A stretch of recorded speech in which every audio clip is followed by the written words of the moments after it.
Hey everybody, it's Neil, and check out what I have here. I have a neck protection memory foam pillow. And let's go ahead and check this out. I can open it.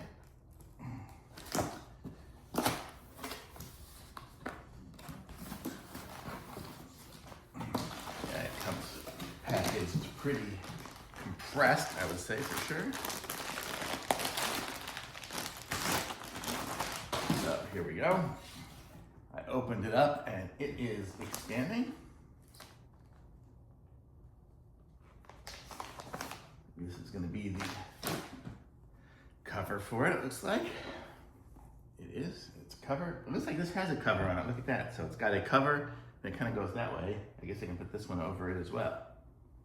Let's go ahead and we'll do a double cover. Why not? Because we'll do this cover. And so it's pretty easy to put on. It's going to stay on. Now our memory foam is kind of expanded, and let me go ahead and lay down. It's a neck protection pillow. So we lay on it how we want to lay. Oh, it sinks in when I can land. Oh, it's actually kind of nice.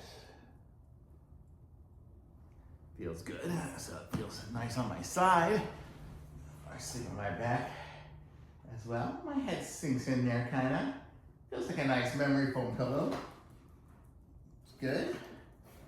Says you really have to wait 24 hours for it to fully expand. So we're definitely not at 24 hours yet. But you can see it's got a pretty decent size already. And it seems like it's going to be a nice little pillow. So it'll be nice, and nice to have the memory foam pillows. And this one here kind of comes back pretty quick, which is good. I had another one that sunk in, just stayed sunk all the time, and it wasn't very good. I don't even have it in here anymore because I didn't like it. But so this one here looks like it's going to be a good one. It's already pretty big, so I like it. Thumbs up for sure.